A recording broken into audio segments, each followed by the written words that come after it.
The Montgomery County Animal Care and Adoption Center wants to give every animal a second chance, whether it be from an owner rehoming, finding a stray, or rescuing an animal from dangerous living conditions.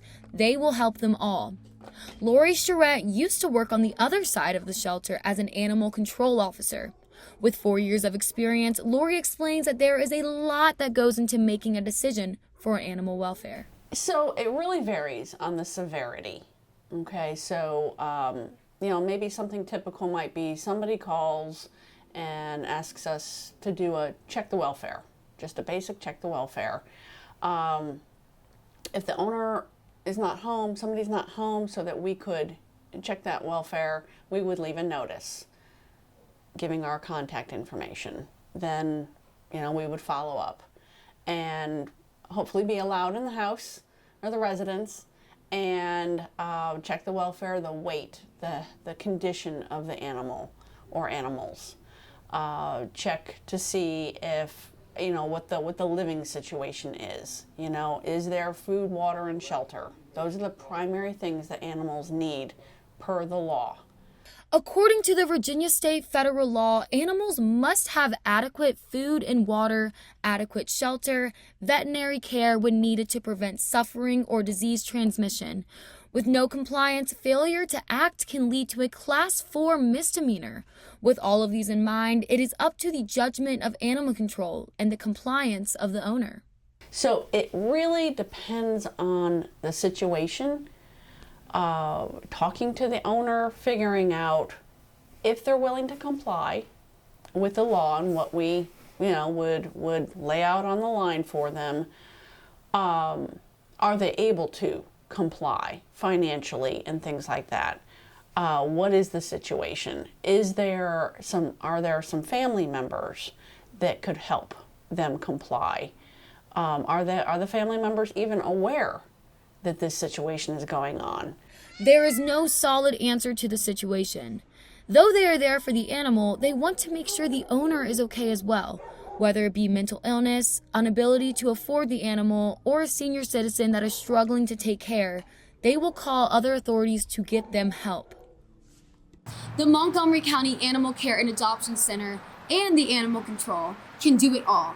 They see the highs of humanity and the lows of humanity just within hours. And they also see the dogs go from terrible to amazing within a few days. Let's hear about a dog that came in extremely malnourished and actually just got adopted on Friday. One I think of off the top of my head is a dog Gatsby. Really sweet dog. I wouldn't even know what breed to put him at. He was just your typical, if you gave a 6-year-old a brown crayon and said draw a dog, that's what he would look like. And just a really sweet boy, but when he came in, he was what we would call a body condition score of 1, which means the scale goes from 1 to 9, 5 being normal, and so he was a 1. He was all skin and bones. You could see every rib, every hip bone, every bone in his legs, just extremely, extremely thin. He did come in very emaciated, and we immediately, got him to a vet.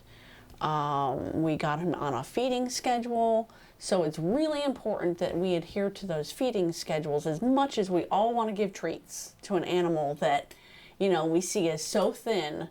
And as much as they want all of those treats, we can't, because it can be really very detrimental to their health and well-being. So we have to stay on that feeding schedule. So that means, feeding a little bit, a small portion, multiple times a day, depending on whatever the vet, recommends.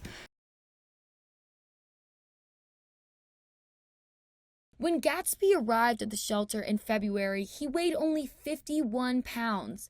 After following thorough feeding schedules, vet visits, and lots of love, Gatsby was able to bring his weight back up to a healthy 75 pounds. Came in as a stray, but we were able to locate a previous owner, not the one that had had him most recently, but before that. And they were extremely distraught that he was here, but they didn't have the resources to care for him anymore, and that was why they had rehomed him to begin with. He's an amazing boy. I hope he grows out of the counter surfing phase, because he's, and that's typical for an animal that has not been fed appropriately. They become obsessed with getting in the garbage, counter surfing, trying to find that sandwich or that snack. While visiting the shelter, I was able to witness Gatsby getting adopted. The difference from before and after is astonishing. While meeting his new sibling, tails are wagging and he is happy and full of life. This is definitely a story to celebrate. This is Sophia Gurney with the Newsfeed.